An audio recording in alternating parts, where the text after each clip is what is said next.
Hello everyone and welcome back to English Pod. We have an upper intermediate lesson for you today. My name is Marco. And my name is Catherine. So today we're talking about something that everyone who's ever lived away from home has felt before. Right, and that's the word we're going to preview today. The word is homesick. All right, so let's take a look at that in today's language preview. Vocabulary preview. All right, so homesick. If you feel homesick or you are homesick. Well, yeah, you could say, I'm homesick right now, or are you feeling homesick? So it's a word that means I miss my home, I miss my family, I'm far away, or I haven't seen my family in a long time, and for some reason you just feel sad. Okay, so it's a feeling. You feel a little bit depressed, you feel sad because you're homesick. Right. Okay, so this is what's happening today in our dialogue, so let's listen to it for the first time.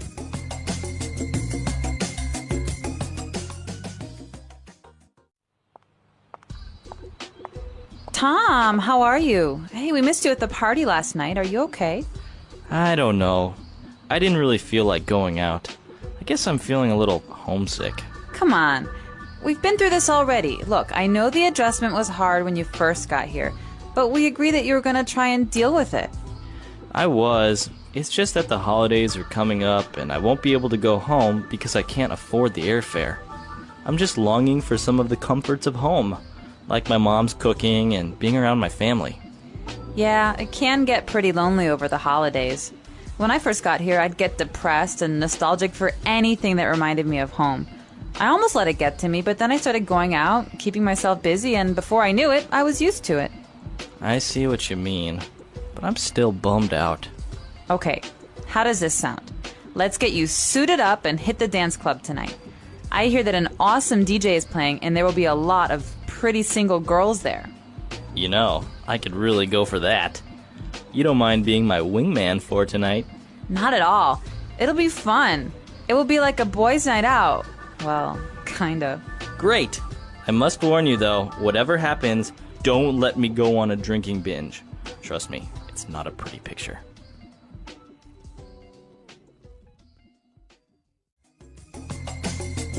Alrighty, we're back. So, yeah, I guess he's very homesick. Very homesick. And his friend is really worried. Yeah, but actually, I think this is common, right? To be homesick during the holidays, like Christmas, for example. Oh, man. It's the worst during the holidays because you think of all the traditions and all the things that you normally do at home and you're not doing them. So this is something we're going to talk more about a little bit later on, but let's take a look at some of the language that was used in Language Takeaway. Language takeaway. This first one is key, right? So when you move away from home or when you move to a new place, you have a period of adjustment. So adjustment is kind of finding the right balance or doing something so that you can kind of feel comfortable. Okay, so you have to adjust to your new life away from home. Or your new environment. So many times people say, wow, moving to China must be a big adjustment. So it means there's so many differences that it must take a long time to feel comfortable again. Okay. All right, so that's adjustment. What else do we have? Well, we've got this next phrase that's really important, I think, but often gets overlooked. We say the comforts of home, right? Comforts of home. So comfort's pretty easy, right? Feeling comfortable. So you Right. have comfort.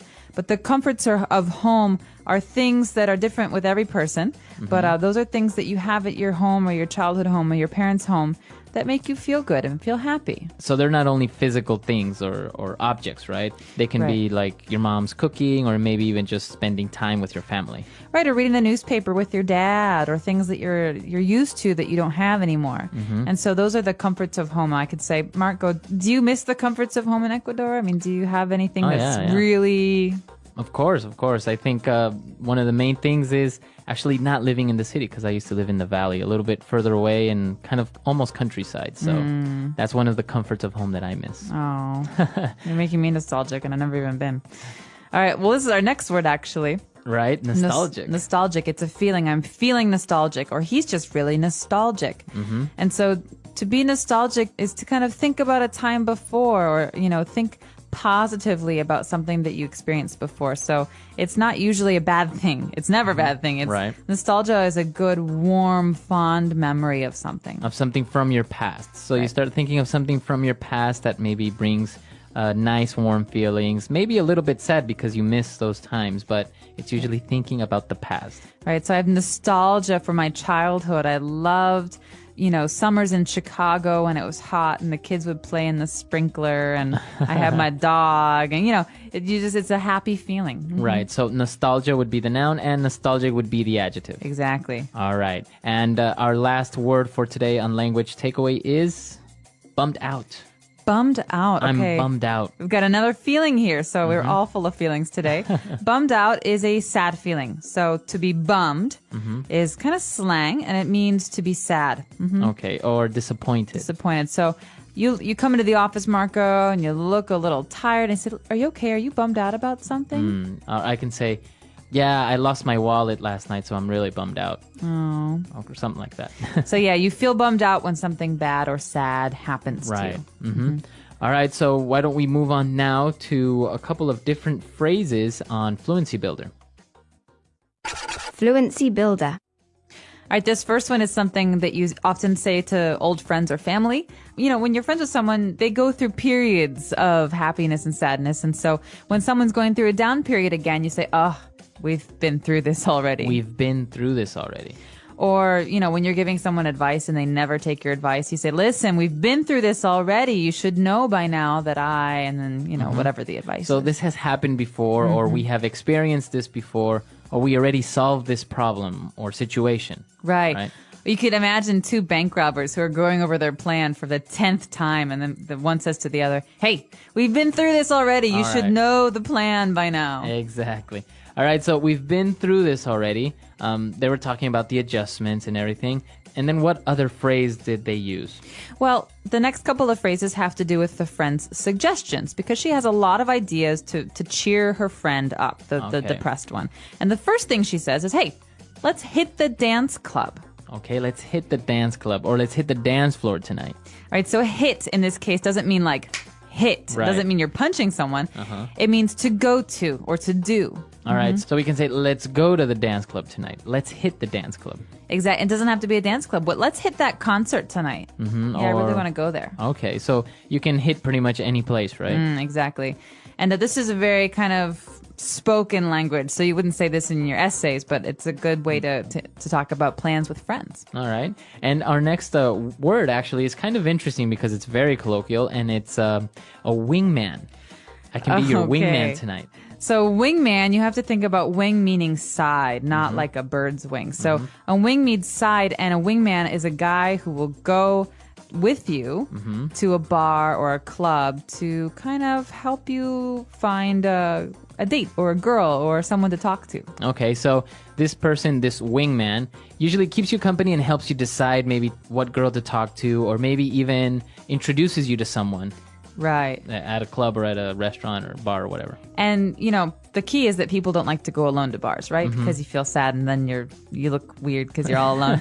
And Right. the same is true for girls. And so if a guy wants to go to a bar and he sees two girls, well, he has to have a friend to talk to the other girl. Right. So a wingman also helps in that sense. He helps balance things. All right, so there's a whole science behind the wingman. Yeah, I'm sure if you look it up on Wikipedia, you'll find 10 pages of information. All right, so since they are going out tonight, they said it could be boys' night out.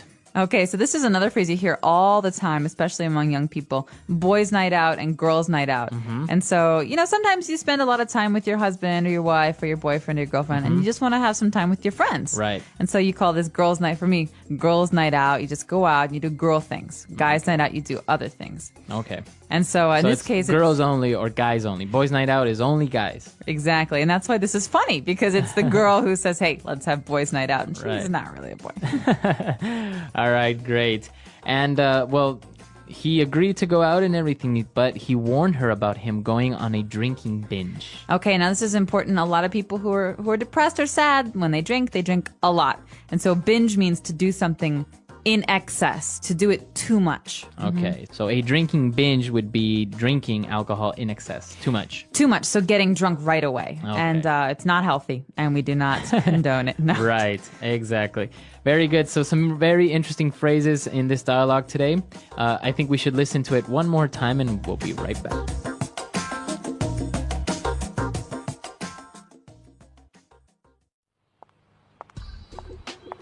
Tom, how are you? Hey, we missed you at the party last night. Are you okay? I don't know. I didn't really feel like going out. I guess I'm feeling a little homesick. Come on. We've been through this already. Look, I know the adjustment was hard when you first got here, but we agreed that you were going to try and deal with it. I was. It's just that the holidays are coming up and I won't be able to go home because I can't afford the airfare. I'm just longing for some of the comforts of home, like my mom's cooking and being around my family. Yeah, it can get pretty lonely over the holidays. When I first got here, I'd get depressed and nostalgic for anything that reminded me of home. I almost let it get to me, but then I started going out, keeping myself busy, and before I knew it, I was used to it. I see what you mean, but I'm still bummed out. Okay, how does this sound? Let's get you suited up and hit the dance club tonight. I hear that an awesome DJ is playing, and there will be a lot of pretty single girls there. You know, I could really go for that. You don't mind being my wingman for tonight? Not at all. It'll be fun. It will be like a boys' night out. Well, kind of. Great! I must warn you though, whatever happens, don't let me go on a drinking binge. Trust me, it's not a pretty picture.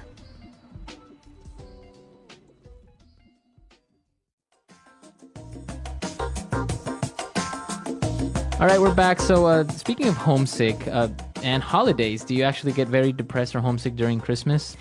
I do. Well, my family has a lot of Christmas traditions that are just really kind of wonderful, and we do them every single year. And so the first time I spent Christmas away, I was living in Italy, and it was kind of similar. But then the second time was when I was living in China. And China was just not the same. No Right. oven, so no Christmas cookies. And no granny who, pours vodka and eats meatballs. And like my mom not running around the kitchen. You feel lonely. And then all of a sudden you get a phone call. And it's the entire family. And they're all together eating, having an amazing Christmas. And they think it's going to help you feel less homesick, but it makes you feel more homesick. So you definitely have nostalgia for those days during the holidays. But what about you? I rarely get homesick, but yeah, sometimes during Christmas or New Year's. New Year's, we usually have more unique traditions in Ecuador. So it's very fun. The family gets together, we dance, we eat. So, but yeah, I've been away from home so long that I rarely get homesick anymore. But it's great to go back and spend time with the family. So after my visit to Ecuador, then I might get homesick for a little while, but then it goes away. passes. Yeah. Well, you guys should tell us. Do you ever feel homesick? And if you do, what do you feel homesick about? What do you miss? Maybe mom's cooking, maybe family, maybe the comforts of home. Yeah, so we're curious to hear your answers. We have a website, englishpod.com. You can, of course, also leave us questions. We're happy to answer those. And until next time, everyone. Bye-bye.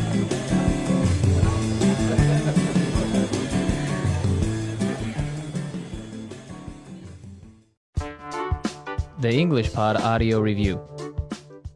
Listen to the meaning, then say the vocabulary word. Sad because you're away from home. Homesick. Bear the cost of. Afford.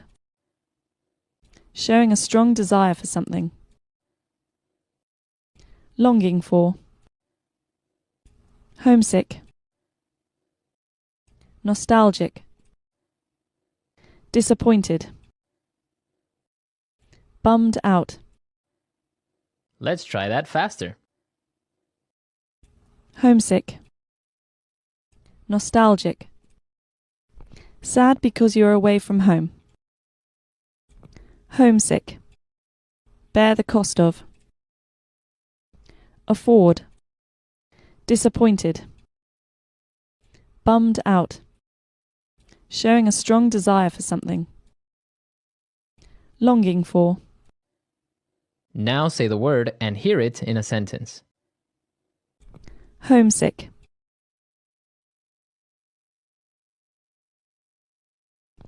After 6 months living abroad, Ben started feeling homesick. Homesick. The best cure for homesickness is a phone call home. Homesick. I became homesick after looking at our family pictures. Afford.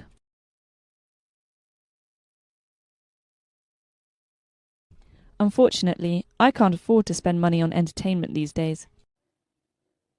Afford. You can't afford to miss this opportunity. Afford. We were too poor to afford a doctor. Longing for. We are all longing for a peaceful world. Longing for.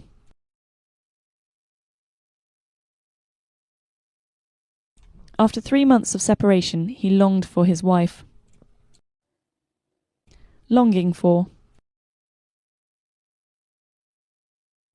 I'm longing for the summer to end. Nostalgic. The old friends shared many nostalgic memories.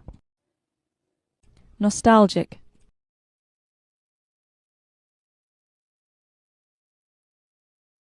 A wave of nostalgia swept over me after seeing my childhood home again. Nostalgic.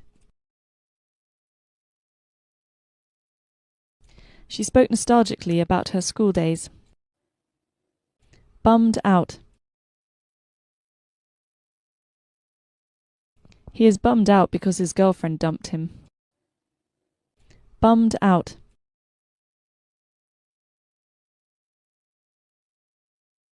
Don't be bummed out about the bad weather. There's nothing you can do about it. Bummed out. Our team lost. What a bummer.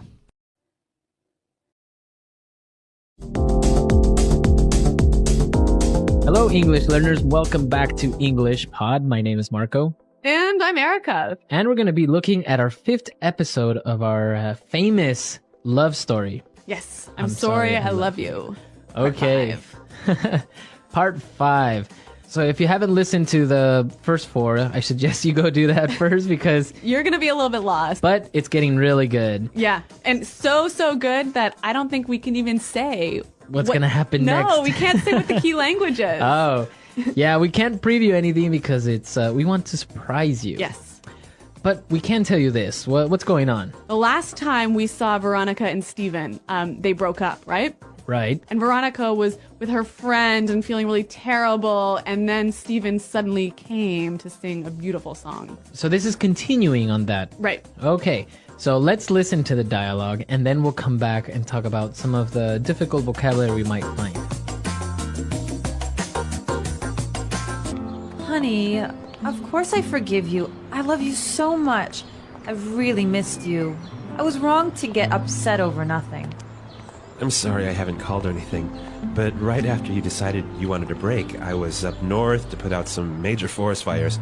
I was in the middle of nowhere working day and night trying to prevent the blaze from spreading. It was pretty intense. Oh, honey, I'm glad you're okay, but I have some exciting news. I think I'm pregnant. Really? Wow, that's amazing! This is great news! I've always wanted to be a father. We'll go to the doctor first thing in the morning. We have your test results back, and indeed, you are pregnant. Let's see here. Everything seems to be in order. Your approximate due date is October 27th, 2009, so that means the baby was conceived on February 3rd, 2009. Are you sure? Are these things accurate? Well, yes, sir, they are. What's wrong? Why are you asking these questions? This baby isn't mine. I was away the first week of February at a training seminar. No. It can't be.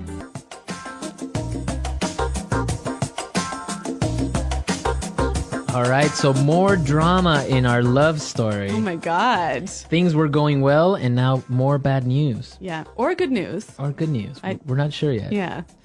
Okay, let's take a look at the vocabulary first in language takeaway. Language takeaway. Well, we're going to look at 4 words now. The first one, blaze. Blaze. Blaze. Blaze. So this noun is another word for a fire, right? For a big fire. Yeah, a really big fire. The blaze. So basically, it's like the flame of the fire. Yes. This one is a little bit difficult, so I think we can use some examples to show us how to use this word. Example 1. The blaze is spreading quickly. We need to evacuate these people. Example 2. We have to go in there and save those people from the blaze. Okay, so it's clear now. Blaze. Let's look at our next word. Conceived. Conceived. The past of conceive. Right, conceive. Conceive is a nice fancy word. Yes. And what does it mean, Marco? To create. Oh, like how you sidestepped around that one. So it means to create. You can conceive a baby. Yes. You can conceive an idea. Yes. So it basically means to create. Yes. Most commonly with the baby, though. Yeah. Right? Yeah, conceive. So after the baby was conceived, Yep. we have a due date. Yes. We all know that it's 9 months later, Yes, so- approximately. Yep. Due dates. So the due date is the date of birth, basically. It's the doctor's guess when the birth would be. Would be, Yeah. okay. When you go to the doctor and say, when will my baby be born? He'll say, oh, well, your due date is blah, blah, blah. 9 months later. Yep. Okay. And our last word in language takeaway, accurate. Accurate. Accurate. Accurate.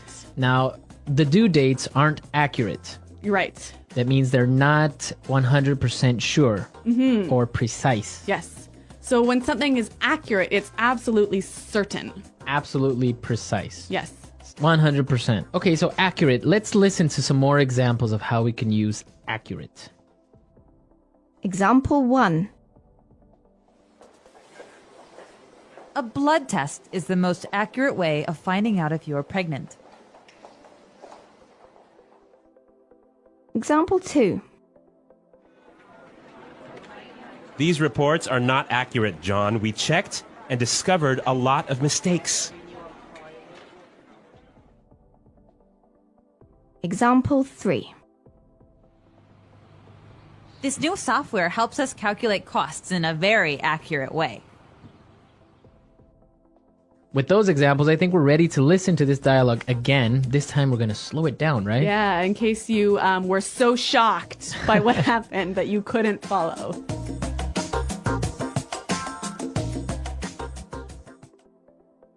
Honey, of course I forgive you. I love you so much. I've really missed you. Please forgive me. I was wrong to get upset over nothing. I'm sorry I haven't called or anything. But right after you decided you wanted a break, I was called up north to put out some major forest fires. I was in the middle of nowhere, working day and night, trying to prevent the blaze from spreading. It was pretty intense. Oh, honey, I'm glad you're okay. But I have some exciting news. I think I'm pregnant. Really? Wow, that's amazing! This is great news. I've always wanted to be a father. We'll go to the doctor first thing in the morning. We have your test results back, and indeed, you are pregnant. Let's see here. Everything seems to be in order. Your approximate due date is October 27th, 2009. So that means the baby was conceived on February 3rd, 2009. Are you sure? Are these things accurate? Well, yes, sir, they are. What's wrong? Why are you asking these questions? This baby isn't mine. I was away the first week of February at a training seminar. No, it can't be. All right, so continuing on with our drama, let's take a look at some interesting phrases in Fluency Builder. Fluency Builder. Well, we've got 3 phrases for you. The first one is the middle of nowhere. Middle of nowhere. Middle of nowhere. Middle of nowhere. This is a kind of a funny one, but I think if we listen to some examples, it will help us to understand the meaning of this phrase. Example 1. We are in the middle of nowhere. How can we find our way back home? Example 2. I was in the middle of nowhere, so I couldn't even use my mobile phone. Example 3. It takes me 2 hours to drive to your house. It's in the middle of nowhere. All right, so middle of nowhere, it means that you are lost. Yeah, you're in a place with no cities or people or anything nearby. Okay, so just imagine yourself in a desert. That would be the middle of nowhere. Yes, or in Canada. Canada. That would be the middle of nowhere. All right, let's take a look at our next phrase. First thing in the morning. First thing in the morning. First thing in the morning. First thing in the morning. So when we talk about the first thing, it means Really, really early in the morning. really early. Yeah. So I can change it a little bit and say first thing in the afternoon Early in the afternoon. or first thing tomorrow morning, Right. right? So really early tomorrow. Okay. So it's a very common way of referring to very early.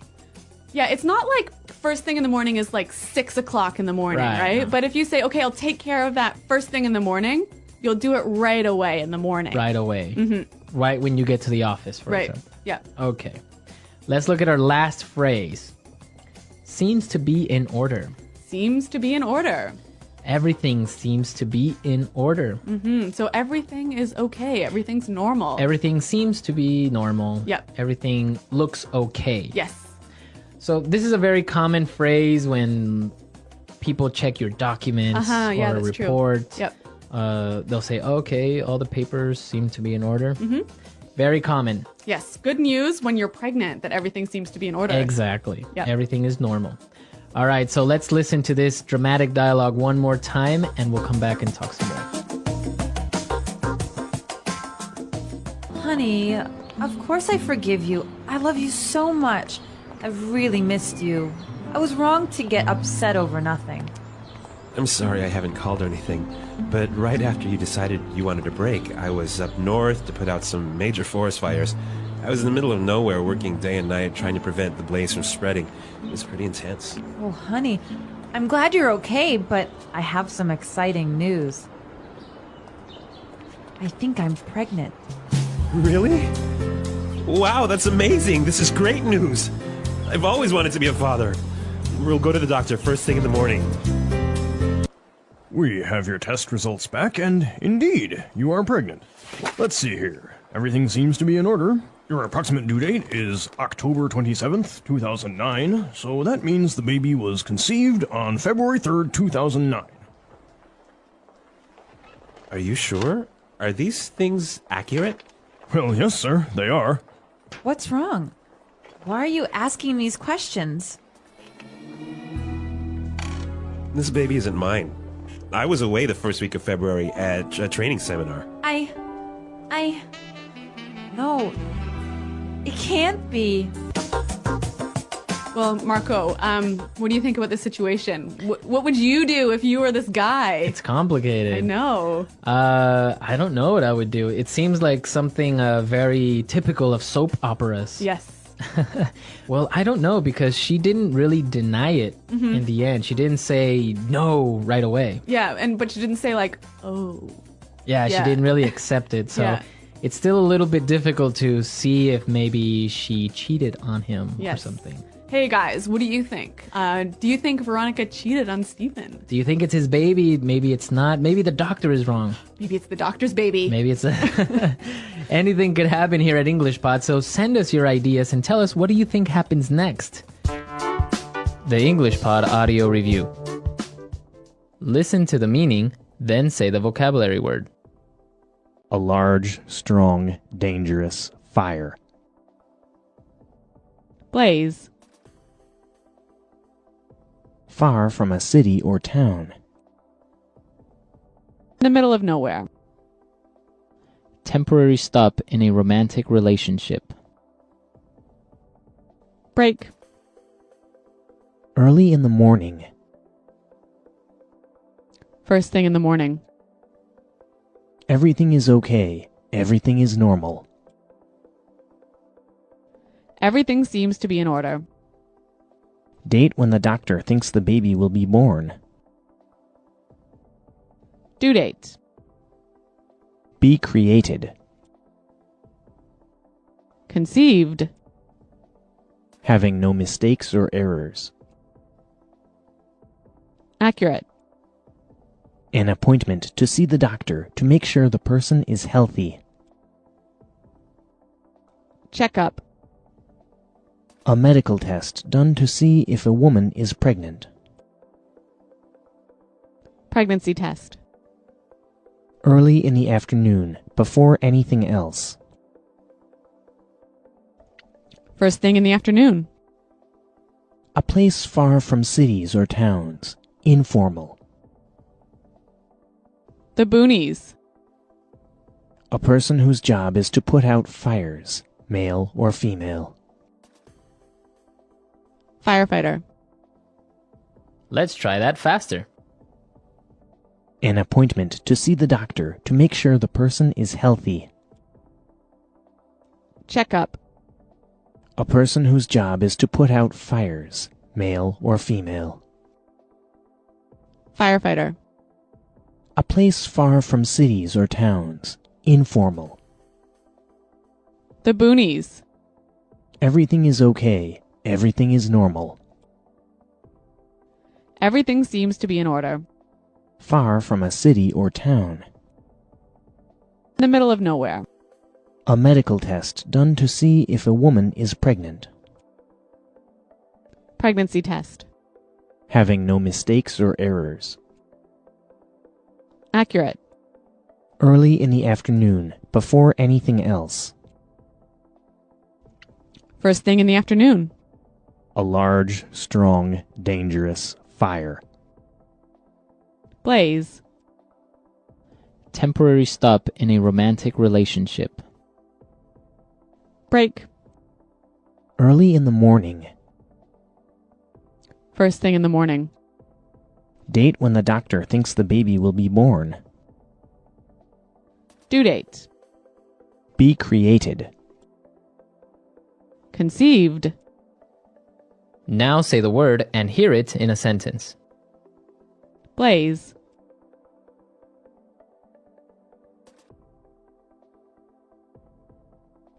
The family escaped the blaze just in time. Minutes later, the house burnt down. Blaze. The firemen rescued 2 kittens from the blaze. Blaze.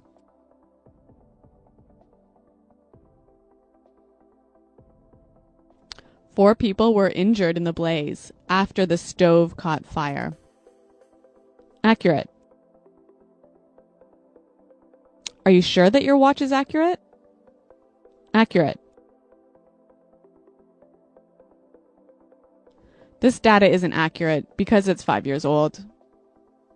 Accurate.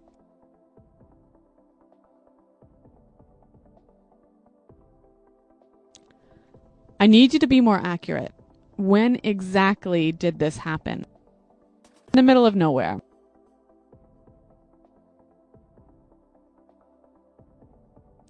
I have no idea where the nearest town is. We're in the middle of nowhere. In the middle of nowhere.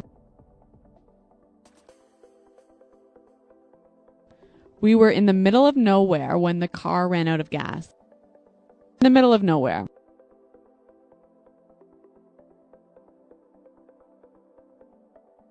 What? You want to move to Kansas? That's in the middle of nowhere.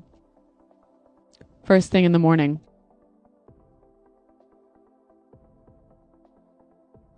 I'll call you first thing in the morning. Will you be awake at 7? First thing in the morning. We left first thing in the morning to avoid traffic. First thing in the morning. He sent me the email first thing in the morning. Everything seems to be in order.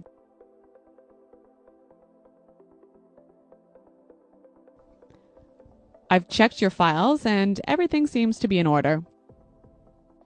Everything seems to be in order. Everything seems to be in order for your visa application. Everything seems to be in order. The doctor told me everything seemed to be in order.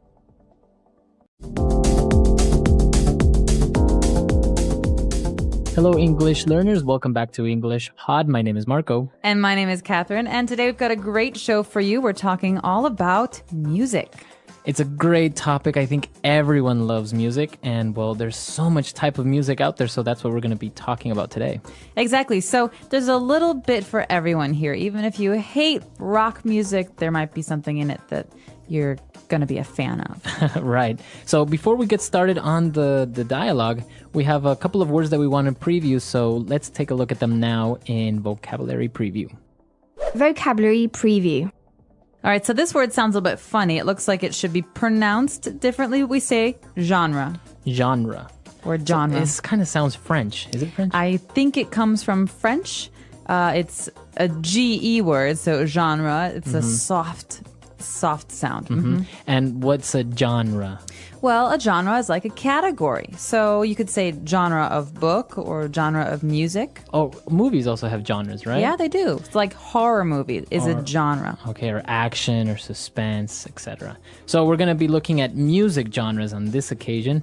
And some of these genre names actually have abbreviations. They're long words that we say in short forms. And this kind of abbreviation is called an acronym. All right, so that's another word that we're looking at, acronym.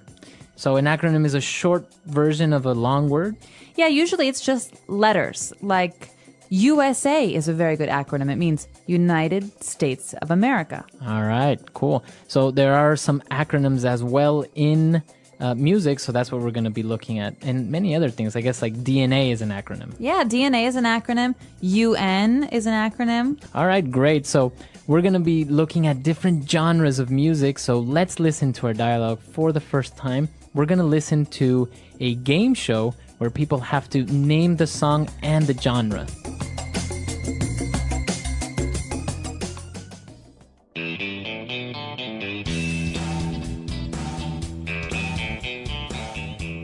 Welcome back, music lovers, to I Love That Song, the game show where we test your musical knowledge to the extreme. Let's get started. Team A, guess this tune.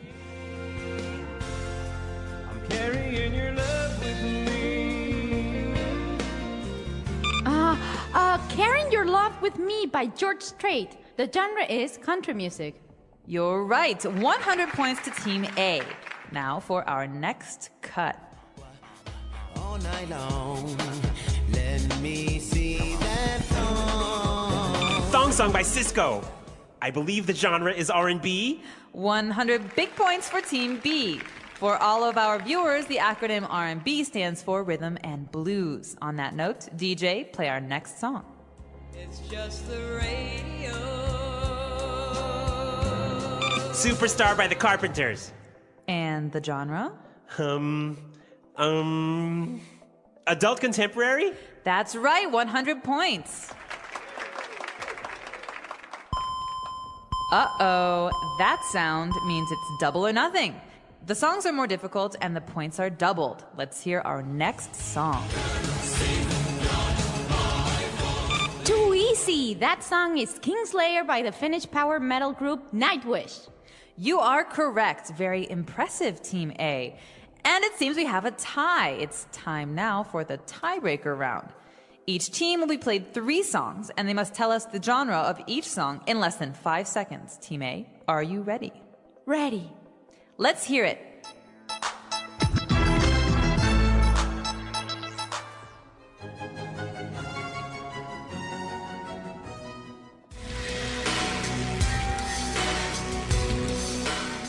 hop, classical, and gothic metal. You're right. Team B, the pressure is on. If you get all of them right, we will move on to sudden death. If you miss one, you lose. DJ, let's hear it.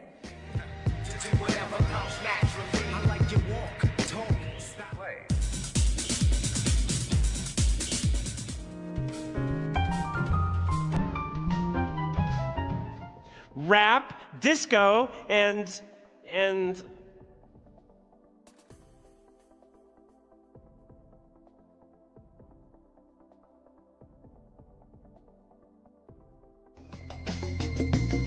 Fun show, Marco. I kind of think I'd be good at this kind of game. I might win big. Well, there were a lot of different types of genres in there and a lot of different music. I don't know, maybe not very popular. Like, for example, country music. I don't know if many people outside of the United States actually know about this. Well, there might be different kinds of country music, but, you know, in America, one of the most famous country music musicians is Garth Brooks. And even if I didn't like his music, I grew up hearing it everywhere. But you don't like it? You know, it's one of those things that I like some kinds of country music, but it's a huge genre. That means there's lots of different kinds of music within country. All right. Well, let's take a look at more of these genres and now in Language Takeaway. Language takeaway. All right, so we talked about country music. Yeah. Now, this is mostly in the United States, right? In the South especially, because there's a long tradition of country music in the southern United States. So it's very characteristic to have guitars and... A little bit of twang, maybe. Twang? What is twang? It's a way of saying a word. So I could say, I'm from Texas, or I could say, I'm from Texas. That's twang. That's twang. So kind of like an accent, a southern accent. Yeah, so Garth Brooks has a famous twang. I got friends in love. You know, that's a very famous song of his where he's twangy. Very southern. Yeah. All right, so we have country music, and then we saw another genre, which is R&B. Okay, this is a little bit more up my alley. That means this is more of an interest of mine. Yeah. And R&B is an acronym for... Rhythm and blues. All right. So the R&B that we know now, what would be some examples of those artists? Well, a really famous artist is John Legend, who's been touring the world with his new album, and that kind of music is R&B. So we're talking about a kind of music that mixes jazz traditions with rhythm. So that means drums and bass. Okay. Dum, dum, right. dum, dum. That's rhythm. So you have rhythm and blues. So like the name says, R&B. Very popular nowadays. Oh, and then we moved on to something heavier, something more like rock style, which is metal. Metal. Okay, I'm not really sure why they call it metal, but metal is a very, very popular kind of music. So it divides into different categories, right? In this song, we saw that it was power metal. Yeah. But you also have like heavy metal. Well, because metal is such a broad category, it's a big category, Yeah. it's hard to say what certain groups are unless you're really a fan and you follow. But there are many different kinds of metal out there. And so if you're interested, I would check it out on Wikipedia. Yeah, or let us know if you know what's the difference between power metal and gothic metal and electronic metal. So there are so many different types now. But moving on to our next genre, we also saw something that everyone probably knows nowadays, and that's hip-hop. Yeah, hip-hop is a great, great, and very interesting kind of music. It grew out of a lot of people who were listening to jazz in the late 80s, especially in New York, I think, Brooklyn. And it's kind of interesting in the sense that you take these old records, these old vinyls, and you slow everything down. Right. So you change the speed. So a normal song goes from dum, dum, dum, dum to dum, dum, dum, Yeah. dum. And then you had like some bass in there. Yeah, exactly. And then some lyrics, and you have yourself something like hip-hop.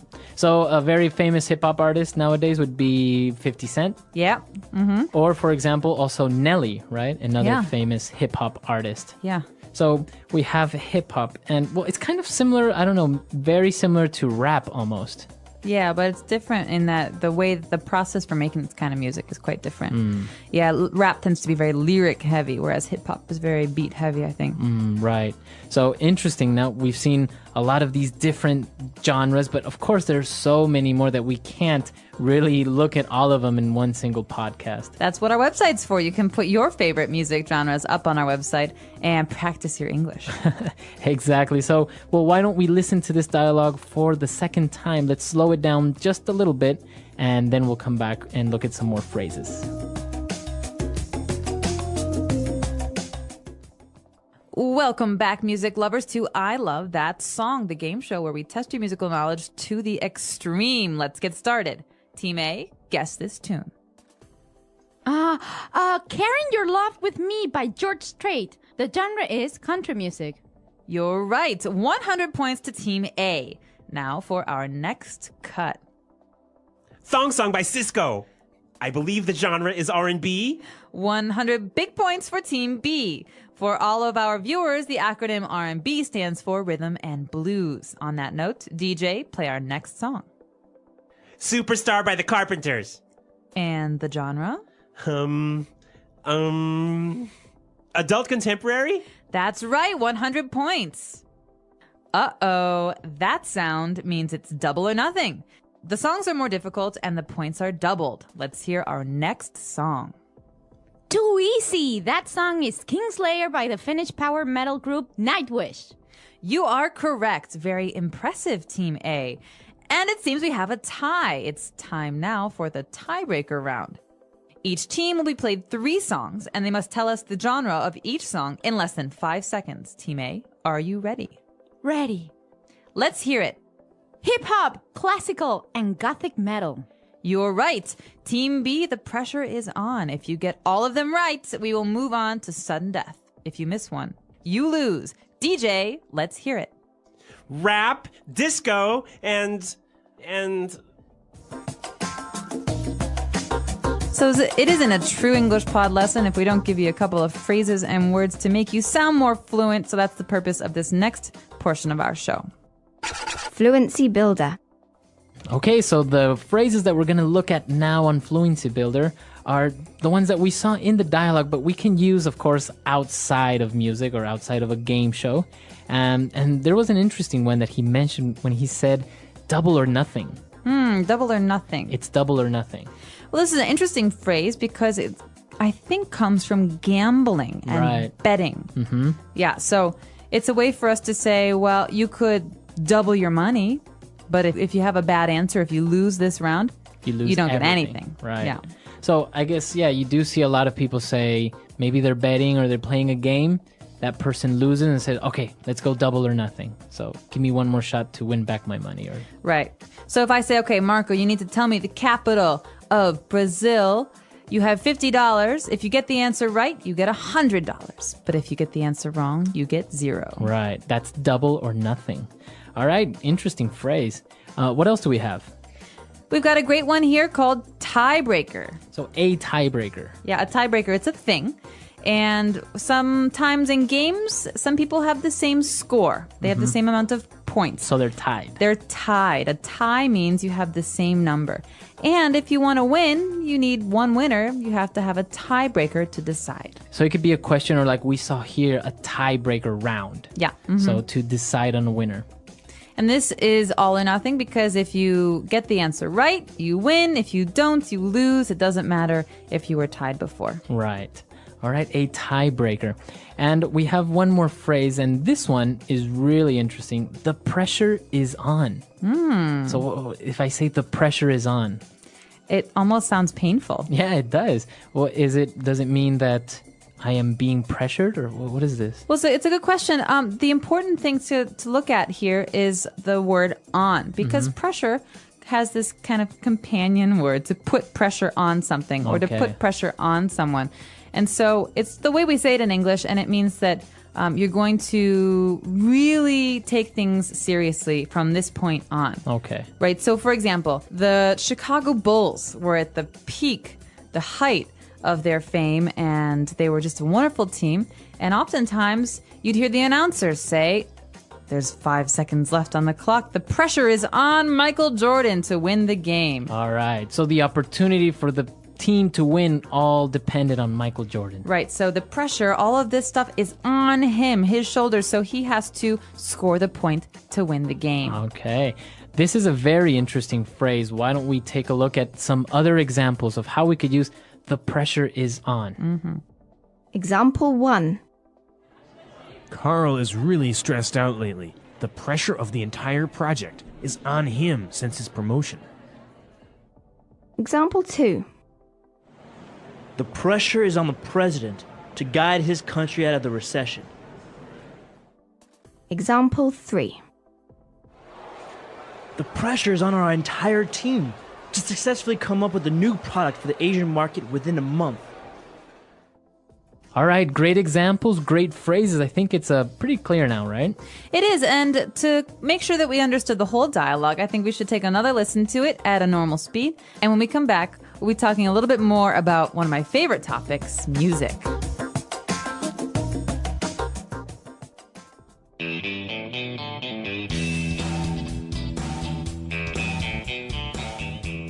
Welcome back, music lovers, to I Love That Song, the game show where we test your musical knowledge to the extreme. Let's get started. Team A, guess this tune. I'm carrying your love with me. Carrying Your Love With Me by George Strait. The genre is country music. You're right. 100 points to Team A. Now for our next cut. All night long, let me see that thong. Thong Song by Cisco. I believe the genre is R&B. 100 big points for Team B. For all of our viewers, the acronym R&B stands for Rhythm and Blues. On that note, DJ, play our next song. It's just the radio. Superstar by the Carpenters. And the genre? Adult contemporary? That's right, 100 points. Uh-oh, that sound means it's double or nothing. The songs are more difficult and the points are doubled. Let's hear our next song. Too easy. That song is Kingslayer by the Finnish power metal group Nightwish. You are correct. Very impressive, Team A. And it seems we have a tie. It's time now for the tiebreaker round.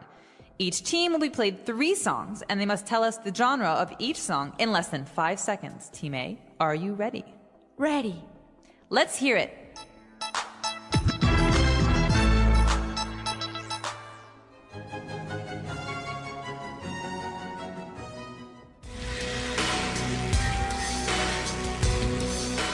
Hip-hop, classical, and gothic metal.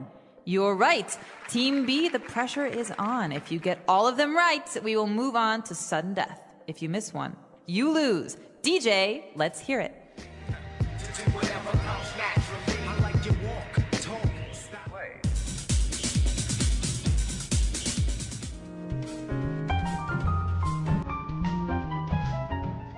Rap, disco, and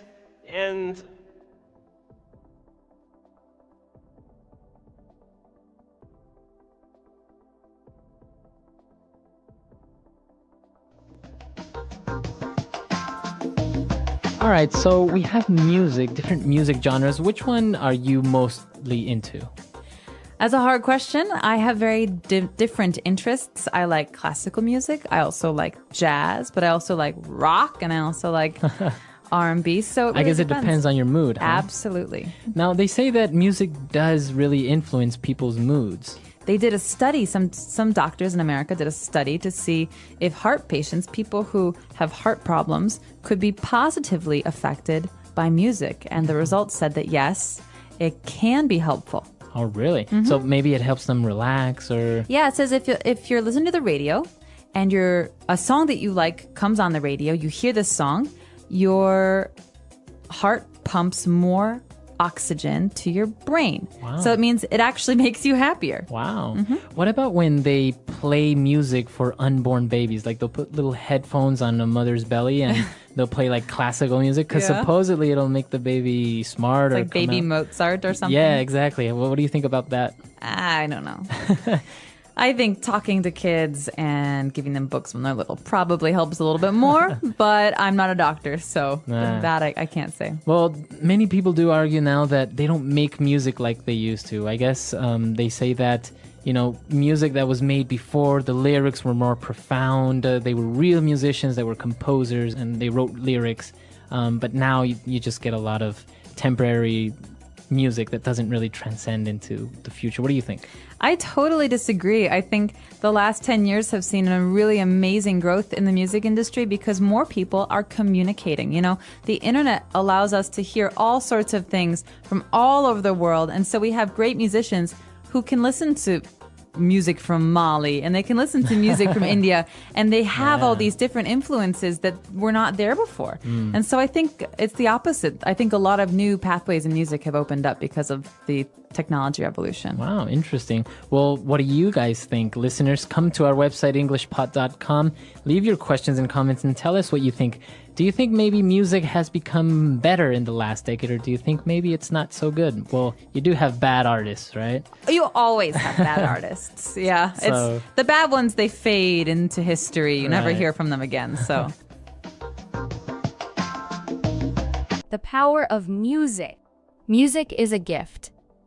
It is a language that everyone can understand. It speaks to the heart, not just to the ears. Music is all around us. It is in the sound of birds, the rhythm of the rain, and even in the beat of our hearts. It makes life beautiful and brings people together. There was a boy named Adam. Adam loved music. He lived in a small village where life was simple. Every morning, Adam would wake up to the sound of birds singing outside his window. He called them nature's musicians. Their songs made him feel happy and ready to start the day. Adam did not have a lot of money. He could not buy fancy instruments. But he had a small drum made from an old box and sticks. He played his drum every evening. His friends in the village loved his music. They would gather around him and clap their hands to the rhythm. One day, an old man came to the village. He carried a guitar on his back. The man sat near the market and started playing his guitar. The sound was magical. Adam was amazed. He had never seen or heard a guitar before. He wanted to learn to play it, but he felt shy. The old man noticed Adam watching him. He smiled and called Adam over. "Do you like music, young boy?" he asked. Adam nodded. "Would you like to learn the guitar?" Adam's eyes lit up. "But I do not have a guitar," he said sadly. The old man laughed. "You don't need one to start. You can learn by watching and practicing with me." For the next few weeks, Adam spent time with the old man. He learned how to hold the guitar and play simple tunes. The old man taught him songs about love, kindness, and hope. "Music is not just about sound," the old man said. "It is about feelings. When you play, you tell a story." Adam practiced every day. His friends and family noticed his progress. They encouraged him to keep learning. Adam began to dream big. He wanted to share music with everyone in the village. One evening, Adam and the old man planned a small concert. They invited everyone in the village. Adam played his drum, and the old man played the guitar. People clapped, danced, and sang along. The music brought smiles to their faces. Even the elders, who rarely showed emotion, tapped their feet to the rhythm. After the concert, the old man handed his guitar to Adam. "This is for you," he said. "Keep playing and never stop sharing music." Adam was speechless. He hugged the old man and promised to make him proud. From that day, Adam's life changed. He became the village musician. He played at weddings, festivals, and even on ordinary days to bring joy to people. Years later, Adam grew up and became a music teacher. He remembered the lessons from the old man and taught them to his students. "Music is for everyone," he said. "It connects us. It makes us feel alive. Music is more than just entertainment. It heals sadness, celebrates happiness, and helps us express emotions. It is a bridge between people, no matter where they come from." Adam's story teaches us that music is not about having expensive instruments or perfect skills. It is about passion, practice, and sharing joy. Whether it is singing, clapping, or tapping your feet, Anyone can make music. So, the next time you hear a song, remember its power. Let it move your heart, and if you can, share it with others. Music is a gift, and the world needs more of it. The English Pod Audio Review.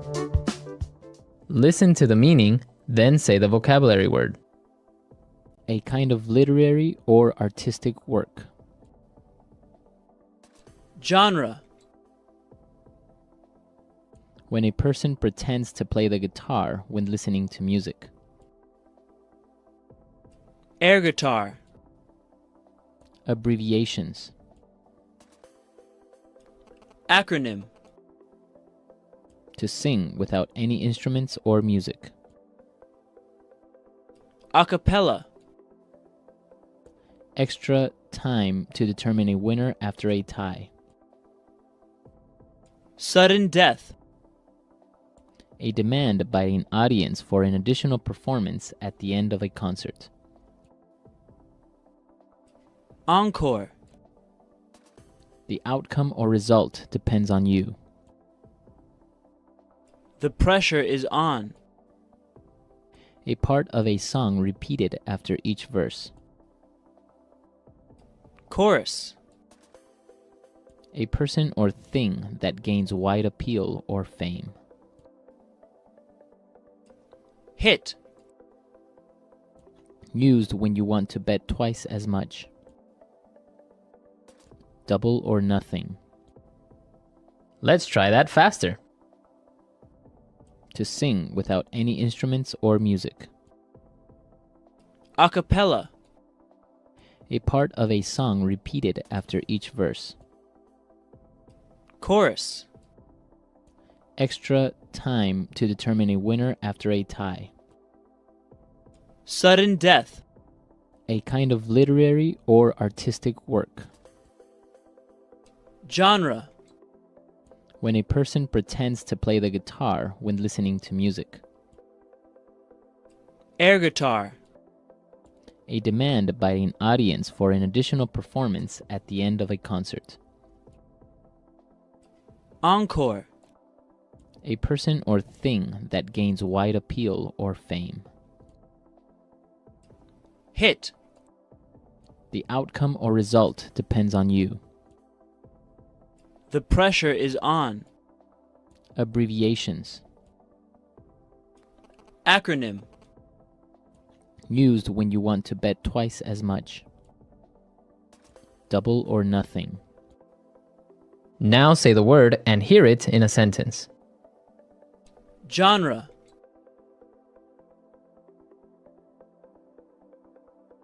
I think mystery is one of the most fascinating literary genres.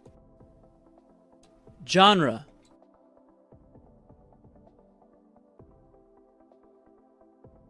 I was reading in the newspaper that there are over 200 music genres in the world.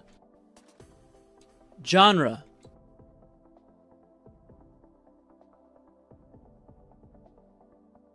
My family doesn't like to watch certain movie genres such as horror, musicals, and action. Acronym.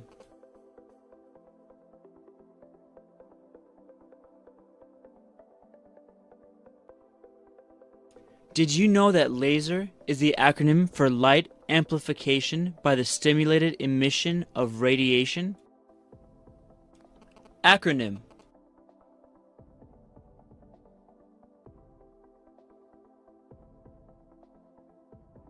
The most well-known acronym in the world is OK, although people still aren't sure what it stands for. Acronym.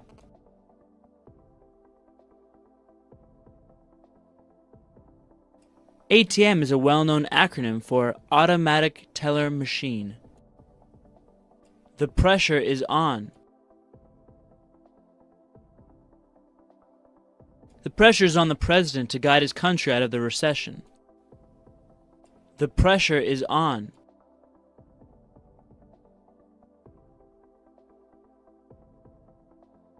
Carl is really stressed out lately. The pressure of the entire project is on him since his promotion. The pressure is on.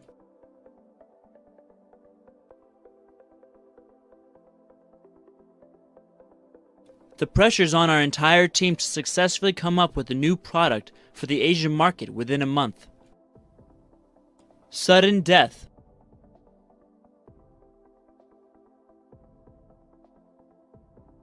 The soccer game is in sudden death now. The first player to score wins the game. Sudden death.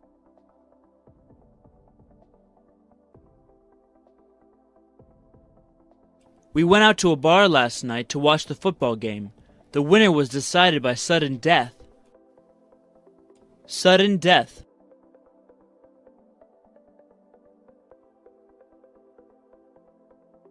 What an exciting volleyball game that was. I can't believe the game was decided by sudden death.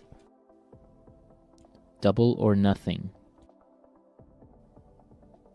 Double or nothing. Double or nothing.